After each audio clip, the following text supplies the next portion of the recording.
তিনি চলে গিয়েছেন। তিনার যে ভজন রাধাকুণ্ডে যারা গিয়েছেন তারা দর্শন করেছেন। রঘুনাথ দাস গোস্বামীর সমাধি মন্দির রয়েছে, দাস গোস্বামীর ঘাট বলে আখ্যায়িত হয়। চান্নবা মাতার ঘাটের কাছেই, যেখানে অহরহ নাম সংকীর্তন চলছে। আর সেই রঘুনাথ দাস গোস্বামী তিনি যে ওই রাধাকুণ্ড স্থিত ওইখানে ভজন করেছিলেন। কি সেবন করে ভজন করেছিলেন? তিনি কি গ্রহণ করতেন? মাঠা, এক গ্লাস মাঠাকে ভজন করেছেন। এত কঠোর বৈরাগ্য।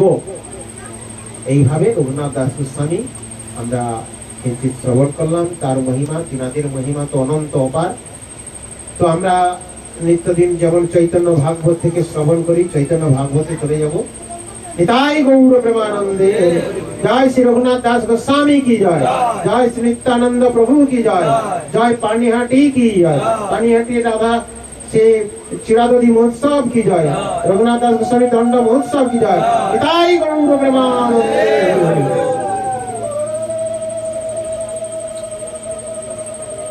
আমরা শ্রীমদ চৈতন্য ভাগবতের কত অধ্যায়? চৈতন্য ভাগবতের মধ্যখণ্ডে চতুর্দশ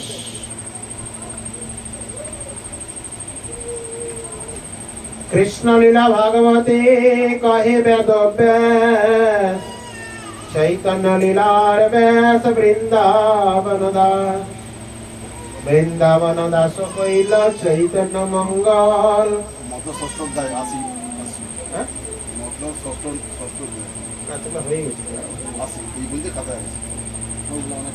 চৈতন্য লীলার ব্যাস বৃন্দাবন দাস। বৃন্দাবন দাস কইল চৈতন্য মঙ্গল, যাহার শ্রবণে নাসে সর্বয় মঙ্গল।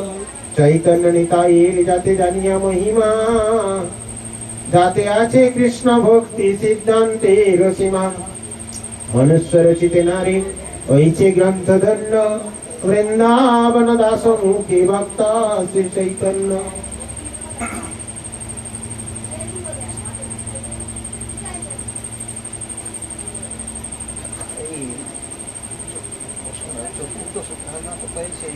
মানে সংকীর্তনই হয়েছিল জগাই মাথায় উদ্ধারে করে।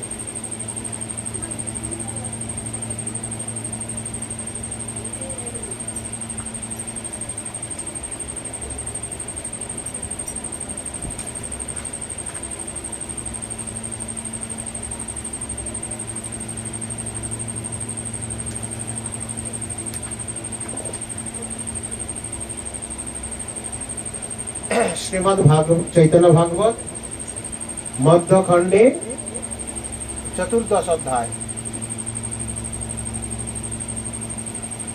গৌরাঙ্গ সুন্দর তনু প্রেম ভরে, ভোল ডাগমগিয়া নাচল ভালি গৌরাঙ্গ রঙ্গিয়া। চতুর্মুখ পঞ্চমুখ আদি দেবগণ নিত্য আসি চৈতন্যের করায় সেবান। আজ্ঞা বিনে কে হইয়া দেখিতে না পারে, তারা পুনঃ ঠাকুরের সবে সেবা করেন। অর্থাৎ আমরা শ্রবণ করেছিলাম জগাই মাথায় উদ্ধার। সেই জগাই মাথায় উদ্ধার দেবতাগণ পঞ্চমুখ, চতুর্মুখ। পঞ্চমুখকে মহাদেব আর চতুর্মুখ হচ্ছে ব্রহ্মা। অতএব এনারা এসে সেই লীলা দর্শন করছেন। সর্বদিকে দেখে প্রভু যত লীলা করে, শয়ন করিলে প্রভু সবে চলে ঘরে। ব্রহ্মদৈত্য দুয়ের এসে দেখিয়া উদ্ধার, আনন্দে চলিলা তাই করিয়া বিচার। এই মতো কারুণ্য আছে চৈতন্যের ঘরে, এই যত জনের প্রভু করে উদ্ধারে। আজি বড় চিত্তে প্রভু দিলেন ভরসা, অবশ্য পাইব পার ধরিলাম আশা। এই মনন্যের করি সংকথন, মহানন্দে চলিলা সকল দেবগণ। অর্থাৎ জগাই মাথায় উদ্ধার হয়ে গেছে। তো সেই লীলা দর্শন করে দেবতাগণ মনে মনে ভাবছেন, যেই দুই দৈত্যকে যদি উদ্ধার করে, অর্থাৎ জগাই মাথায়ের মতো পাপীকে যারা যিনি উদ্ধার করেছেন, তারা নিশ্চয়ই আমাদের মতো আমরা তো নিশ্চয়ই জগাই মাধাইয়ের মতো পাপী নয়, দেবতাগণ ভাবছেন। অতএব জগাই মাধাই যেহেতু উদ্ধার হয়েছে, তা আমাদের মনে বড় ভরসা, আমরাও গৌ সুন্দর লীলা থেকে বা তার কৃপালীলা থেকে বঞ্চিত হতে পারবো না। বলে যাওয়া প্রভু স্থানে নিত্য আইসে জম ধর্মরাজ, আপনে দেখিলে প্রভু চৈতন্যের কাজ। চিত্রগুপ্ত স্থানে জিজ্ঞাসা প্রভু মম, কিবা এই দুয়ের পাপ কিবা উপশম। অর্থাৎ মহাপ্রভু সান্নিধ্যে কি এসেছেন? যম ধর্মরাজ, সাক্ষাৎ ধর্ম অবতার। আপনে দেখিল প্রভু চৈতন্যের কাজ। তারা সেই যম মহারাজ তিনি দেখলেন যে এর কি বিচার করব, মানে জগাই মাধায়ের যে পাপের বিচার কে করবে? যম মহারাজ করবেন। অতএব তিনি বলেন আমি কি বিচার করব? এই উদ্ধার করেছেন তিনি চিত্রগুপ্তের কাছে জানতে চাইছেন যম মহারাজ যে এ দুয়ের ব্যাপারটা কি, এ দুয়ের কি, মানে এর যে মহাপ্রভুর কৃপা পেয়ে গেল, লীলা মহাপ্রভু হয়েছে, এদের বাস্তবিক কি পরিণতিটা কি ছিল। চিত্রগুপ্ত বলে শুনো ধম যমরাজ, এ বিফল পরিশ্রমে আর কি বা কাজ। চিত্রগুপ্ত বলছেন আর কি দরকার এই পরিশ্রম করার, মানে বুঝতেই পারছেন তো এত লিস্ট বড়, মানে পাপের লিস্ট এত পরিমাণ রয়েছে যে এগুলা আবার উদ্ধার করে এগুলা বর্ণনা করে সময় নষ্ট করে কিছু লাভ আছে কি? চিত্রগুপ্ত বলছেন যে সাক্ষাৎ ভগবান যাকে উদ্ধার করে দিয়েছেন, অতএব কি কাজ এগুলো কি করা। লক্ষ্যে কায়স্থ যদি 1 মাস পড়ি, তথাপি পাইতে অন্ত শীঘ্র নহে বাড়ি। তুমি যদি শুনো লক্ষ্য করিয়া শ্রবণ, তথাপি শুনিবারে তুমি সে ভাজন। এ দুয়ের পাপ নিরন্তর দুতে কহে, লিখিতে কায়স্থ সব উৎপাত ঘনয়ে। এ দুয়ের পাপ যত করে অনুক্ষণ, তাহা লাগি দুধ কত খাইল মারণ। দুধ বলে পাপ করে সেই দুইজনে, লিখাইতে ভার মোর মোর মোরে মারো কেনে। না লিখিলে হয় শাস্তি হেন লাগি লিখি। পর্বত প্রমাণ গড়া আছে তার সাক্ষী, আমরাও কাঁদিয়াছি এ দুই লাগিয়া। কেমতে বা এ যাতনা সহিব আসিয়া, তিল মাত্রে মহাপ্রভু সব কইল দূর। এবে আজ্ঞা করো গড়া ডুবাও প্রচুর। যমরাজ বলছে এর পাপ কায়স্থ, মানে যারা লিখতেছেন, মানে যেখানে সেখানের যারা লিখার দায়িত্বে ছিলেন, লিপিগত বলছে তারাও মানে বিরক্ত বোধ করতেন। আবার মাঝে মাঝে যে যমদূতগণ এই সংবাদটা প্রেরণ করতো, মানে নিয়ে আসতো, তাদের উপরে রেখে তাদেরকে মারধর করতো। তোমরা ভুল দেখেছো, ওই ব্যক্তি কি এত করতে পারে, এত পাপ? মানে বলছে আমাদের কি দোষ, আমরা যদি খবর না দেই তাতে আমাদের দোষ, আবার খবর দিচ্ছি তাতেও আমাদের ভাগ্যে মার জুটছে। তো বলছে এদের এত পাপও রাশি, কয়েকজন লিপিকার লিখতেও তাদের মানে লিখে লিখে লিখতে পারছে না, আবার সেই পুঁথিতে একটা পর্বত সমান হয়ে গেছে। মানে এরকম এদের কত ব্যাখ্যা করব? 30 জন যদি ব্যাখ্যা করে ক বছর সময় লাগবে এটা ঠিক নেই এর পাপের ব্যাখ্যা করতে। অতএব এক মুহূর্তেই মহাপ্রভুর কৃপায় এরা উদ্ধার হয়ে গেলেন। কবু নাহি দেখি জম এমত মহিমা, পাতকি উদ্ধার যত তার এই সীমা। স্বভাব বৈষ্ণবে জম মূর্তিমান, বৈষ্ণব জম মানে অর্থাৎ পরম মহাভাগবত, পরম মহাবৈষ্ণব জম মহাভাগবত যিনি, তিনি স্বভাবত তিনি বৈষ্ণব।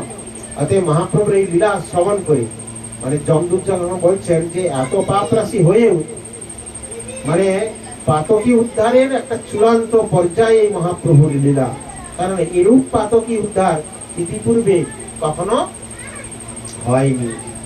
অতএব এই কথা শ্রবণ করে যম মূর্তিমূর্ত যিনি ধর্ম, তিনি কি করলেন? তিনি তো ভগবানের অপ্রাকৃত লীলা তো তিনি জানেন, যে ভগবত কৃপা যার প্রতি পরিচিত হয় তৎক্ষণাৎ তিনি উদ্ধার হয়ে যান। যখন শুনিলা চিত্রগুপ্তের অবচর, কৃষ্ণা বেশে দেহ পাশরিলা ততক্ষণ কে? যম মহাভাগ্য। ভগবানের এই লীলা তিনি যখন শ্রবণ করলেন চিত্রগুপ্তের মুখে, যে অপার মহিমা, অপার তিনি কৃপা, কংপাদর শরণং ব্রজম, অতএব এরকম দয়ালু ভগবান কৃষ্ণ, ভগবান গৌর হরি, এরকম দয়ালু আর কেউ নেই। এই কথা শ্রবণ করা মাত্রই যম মহাভাগবত, তিনি তো ভগবানের লীলাভূমি জানেন, তিনি অষ্টসাত্ত্বিক বিকারগ্রস্ত হলেন। পড়িলা মূর্ছিত হইয়া রথের উপরে, কোথাও নাহি কথা তু সকল শরীরে, থেমেছে চিত্রগুপ্ত আদি যত গণ, ধরিয়া লাগিলা সবে করিতে ক্রন্দন। সর্বদেব রথে যান কীর্তন করিয়া, রহিল যমের রথ শোকাকুল হইয়া, দুই ব্রহ্ম অসুরের মোচন দেখিয়া, সেই গুণ কর্ম সবে চলিল গাইয়া, শঙ্কর বিরিঞ্চি শেষ আদিদেব গণ, নারদ দাদি গায় সেই দুয়ের মোচন। শুধু চিত্রগুপ্ত বা যম মহারাজ নয়, তিনি যখন মূর্ছা প্রাপ্ত হলেন, সেই কোথায় মহাপ্রভু লীলা দর্শন করতে এসেছিলেন, তো দর্শন করে যখন যাচ্ছেন অর্থাৎ রথে চড়ে, এখনই এই কথোপকথনের আমরা শ্রবণ করতেছি। সেই রথের উপর যখন মূর্ছা প্রাপ্ত হলেন শিলা যম মহাভাগবত এবং তার সন্নিকটস্থ অন্যান্য শিব, বিরিঞ্চি আদি এবং নারদ, এরা সবাই অর্থাৎ শিব, বিরিঞ্চি, দেবাদিদেব মহাদেব এবং ব্রহ্মা এবং নারদ, এরা সবাই ভগবানের গুণকীর্তন করতে আরম্ভ করলেন। আর অষ্টসাত্ত্বিক বিকারগ্রস্ত হয়ে সবাই চলতে থাকলেন। কেহ কেহ না জানই আনন্দে কীর্তন, কারণ দেখিয়া কেহ করই ক্রন্দন, রহিয়াছে যম রথে দেখলি ভগনি, রহিল সকল রথ যম রথ স্থানে, শেষে অজ ভব নারদাদি ঋষিগণে, দেখে পড়ি যাচ্ছে যম দেব চেতনে, বিস্মিত হইয়া সবে না জানি কারণ, চিত্রগুপ্ত কহিলেন সব বিবরণ, কৃষ্ণাবেশে হেন জানি অজ পঞ্চানন, কর্ণমূলে সবে মিলি করে ক্রন্দন।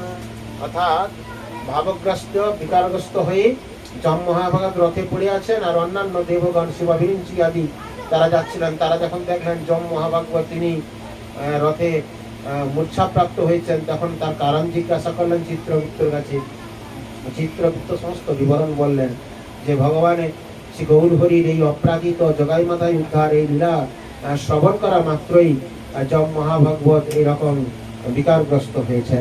উঠিলেন যম দেব কীর্তন শুনিয়া, আবার সেই কথা শ্রবণ করে সবাই শিব, বিরিঞ্চি আদি, নারদ, পঞ্চানন আদি সবাই যখন ভগবানের কীর্তন আরম্ভ করলেন, সেই কীর্তন ধ্বনি যম মহাভাগবতের শ্রীকর্ণে পৌঁছালো, তখন তিনি আবার মূর্ছাগ্রস্ত থেকে তিনি উঠে পড়লেন। উঠিলেন যম দেব কীর্তন শুনিয়া, চৈতন্য পাইয়া নাচে মহামত্ত হইয়া, উঠিল পরমানন্দ দেব সংকীর্তন, কৃষ্ণের আবেশে নাচে সূর্যের নন্দন।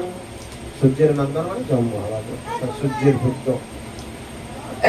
যম নিত্য দর্শনে দেবগণের নিত্য কীর্তন, যম নিত্য দেখি নাচে সর্বদেবগণ, নারদাদি সঙ্গে নাচে অজ পঞ্চানন, দেবগণ নিত্য শুনে সাবধান হইয়া, অতি গুহ্য বেদ ব্যক্তি বেদে ব্যক্ত করিয়াছেন ইহা। শ্রী চৈতন্য ভাগবতের রচয়িতা কে? বৃন্দাবন দাস ঠাকুর। তিনি বলছেন যে বেদ ব্যক্ত, বেদ গুহ্য কথা, অর্থাৎ সবাই যখন এই ভগবানের লীলা কথা শ্রবণ করলেন, তখন সবাই আনন্দে কেছেন। নাচই ধর্মরজ ছাড়িল সকল লাজ, কৃষ্ণাবেশে না জানে আপন, সম্ভরিয়া শ্রী চৈতন্য বলে অতি ধন্য ধন্য পতিত পাবন ধন্যবান, হংকার গরজন মহাপুলকিত প্রেম, যমের ভাবের অন্ত নাই, বিহল হইয়া যম করে বহু ক্রন্দন, সংস্মরিয়া গৌরাঙ্গ গোসাই, যমের জাতিক গণ দেখিয়া যমের প্রেম আনন্দে পড়িলা গড়ি যায়। চিত্রগুপ্ত মহাভাগ কৃষ্ণ বড়ই অনুরাগ, মালসাট পুরি পুরি দায়, নাচে প্রভু শঙ্কর হইয়া দিগম্বর, কৃষ্ণাবেশে বসন না জানি, বৈষ্ণবীর অগ্রকর্ণ জগৎ করই ধন্য, কহিয়া তারক রাম নামে। তার কথা বলছেন বৈষ্ণবীর অগ্রকর্ণ দিগম্বর কে? মহাদেব। তিনি ভগবান গৌর হরির এই লীলা শ্রবণ করে দিগম্বর তিনি কি বলছেন যে হইয়া দিগম্বর কৃষ্ণাবেশে বসন না জানে। দিগম্বর মানে বসন পরিধানের আমাদের গোস্বামী পাচ্ছিলেন। তিনি এতই বিহল হয়ে যেতেন, বিশেষ করে ভগবানের আরতি এবং তেনার যে মহামন্ত্র, আমরা তো সে সুরটা ভুলেই যাচ্ছি। শিলা গোস্বামীপাদের যে সুরে আমরা আগে প্রত্যেক অধিবেশনে একবার হলো গাইতাম, এখন সবাই সেই সুরটাকে ভুলে যাচ্ছে। অতএব গোস্বামীপাদ সেই যে কীর্তন করতেন, কীর্তন করতে করতে ধুক ধুক ভাবে যে নৃত্য, মানে এনার সত্যি বসনের দিকে কোনো তেনার দৃষ্টিপাত ছিল না। মানে এত যে এগুলো বাস্তবিক যে আমরা হয়তো মহাপ্রভু লীলার সময় আবির্ভাব বা জন্মগ্রহণ করিনি সে সময়, কিন্তু বর্তমান মহাপ্রভুর প্রেমে বিহল যে মহন্তগণ আমাদের বিচরণ করছেন এই ভূমণ্ডলে, আমরা তার কিয়দ অংশ নবদ্বীপ পরিক্রমায় সাধু সন্ন্যাসী অনেক ভক্তদের সন্নিকটস্থে গেলে বুঝতে পারি সত্যি যে প্রেম কি বস্তু, প্রেমে কিভাবে বিহল হয়ে যান তেনাদের। আমরা আমাদের দৃষ্টিভঙ্গি যা দেখছি যে তিনি কেন এটা ঠিক করছে না, এটা কিছু না, কিন্তু তিনার তো ওই দৃষ্টিতে নেই। তিনি তো আনন্দে সাক্ষাৎ একবারে আনন্দের মগ্ন হয়ে গিয়েছেন ভগবত লীলা। তাই বৈষ্ণব অগ্রগণ্যং যথা দেবাদিদেব মহাদেব, তাকে আরেক নামে দিগম্বর বলা হয়। কারণ তিনার বসন্ত যখন মহাপ্রভুর বা বিষ্ণু নাম বা ভগবত নাম হয় তখন তিনি দিগম্বর হয়ে যান, কারণ এই যে দৃষ্টি থাকে না। নাচে প্রভু সশঙ্ক হইয়া দিগম্বরে কৃষ্ণাবেশে বসন না জানে, বৈষ্ণবীর অগ্রগণ্য জগত করয়ে ধন্য করিয়া তারক রাম নামে। আনন্দে মহেশ নাচে, জটাও নাহি কে বাঁধে, দেখে নিজ প্রভুর মহিমা। কার্তিক গণেশ নাচে মহেশের পাছে পাছে, স্মরিয়া কারুণ্যের সীমা। নাচয়ে চতুরানন ভক্তি যার প্রাণধন, লইয়া সকল পরিবার। কশ্যপ কর্দম দক্ষ মনু ভৃগু মহামুখ, পাছে নাচে সকল ব্রহ্মার। ব্রহ্মার মানে এখানে কি বলছেন, ব্রহ্মার যে মূল পুত্রগণ, এই কশ্যপ, কদর্প, দক্ষ মহারাজ, ভৃগু, মনু, এই যে মহা যে ঋষিবৃন্দ, শুধু দেবতাগণ, ঋষিবৃন্দ মহাপ্রভুর এই লীলা দর্শন করে তারাও আনন্দে নৃত্য করছেন। সবে মহাভাগবত কৃষ্ণ শ্রী মহামত্ত, সবে করি ভক্তি অধ্যায়ন।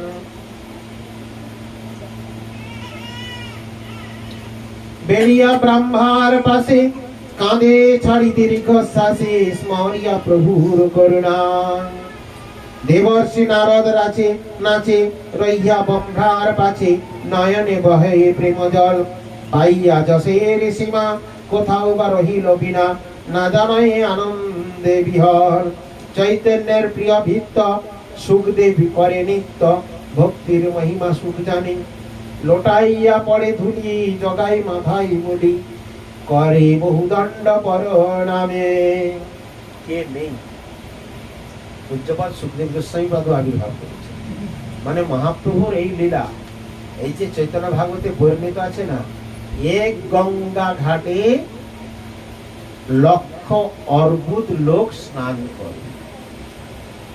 এখানে আমাদের মতো যদি কোনো মন্দ ভাগ্যপরায়ণ ব্যক্তি যদি বিচার করেন যে তদানীন্তন বর্তমানে যদি 130 কোটির ভারতবাসী, তো সেই সমাজ থেকে 540 বছর পূর্বে কত জনের ভারতবর্ষে ভারতের বসবাস লোকসংখ্যা কত ছিল?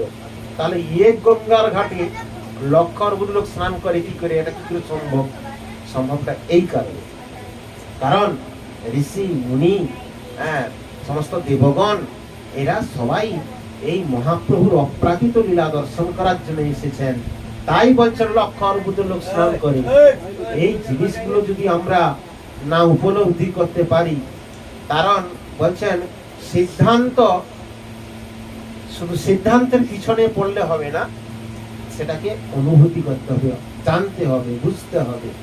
তাই সুখদেব গোস্বামী পাদ এসে গেছেন যে মহাপ্রভুর লীলায় তিনি কেন বঞ্চিত থাকবেন।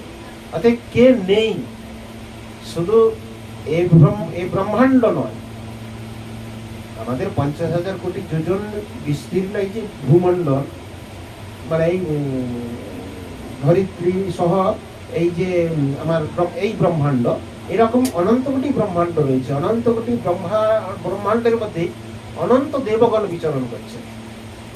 সবাই এই মহাপ্রভুর লীলা দর্শনের জন্য তিনারা এসে গেছেন, কারণ চৈতন্য লীলা তো সব কলিযুগে হয় না।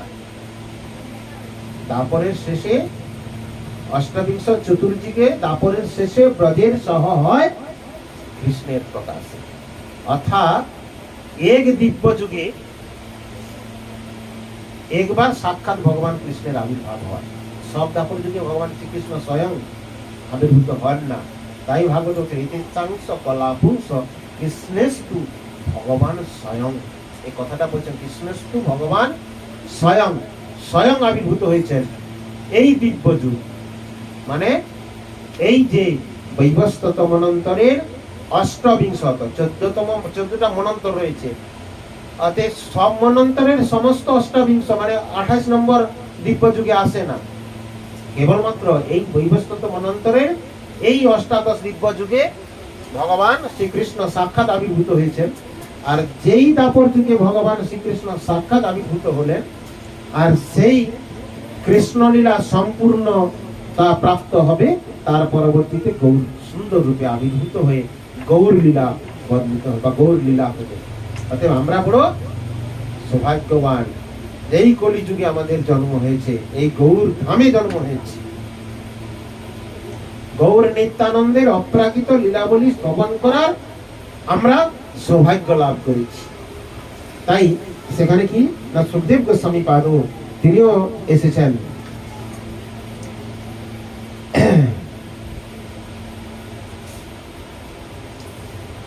নাচে ইন্দ্র সুরেশ্বর মহাবীর ব্রহ্মধর, আপনাকে করে অনুতাপ শয়নে নয়নে ধার, অবিরত বহে যার সকল হইল ব্রহ্মসার। প্রভুর মহিমা দেখি ইন্দ্রদেবী বড় সুখী, গড়াগড়ি যায় পর্বত। কোথা গেল বজ্রসার, কোথাও কিরিটিহার, ইহার এসে বলি কৃষ্ণ রস। বাহ্যিক ভাব কৃষ্ণ রসে বিহর হয়ে গেলে তিনার ওই অন্যান্য যেমন দেবরাজ ইন্দ্র সুরেশ্বর, মানে তার যে বজ্র, তার যে অস্ত্র, সেগুলোও কোথায় পতিত হলো, মাণিক্য আদি সমস্ত হার পরেছিলেন, সেগুলাও যে কোথায় গেল, সেদিকে তিনার ধ্যান নেই। চন্দ্র সূর্য পবন কুবের বুহি বরণ, নাচে সব যত লোকপাল, সবেই কৃষ্ণের ভিত্ত, কৃষ্ণ রসে করে নিত্য, দেখিয়া কৃষ্ণের ঠাকুরাল। নাচে সব দেবগণ সবে উল্লাসিত মন, ছোট বড় না জানে হরিছে, হয় কত ঠেলা ঠেলি, তবে তবু সবে কুতূহলী নিত্য শ্রীকৃষ্ণের আবেশে।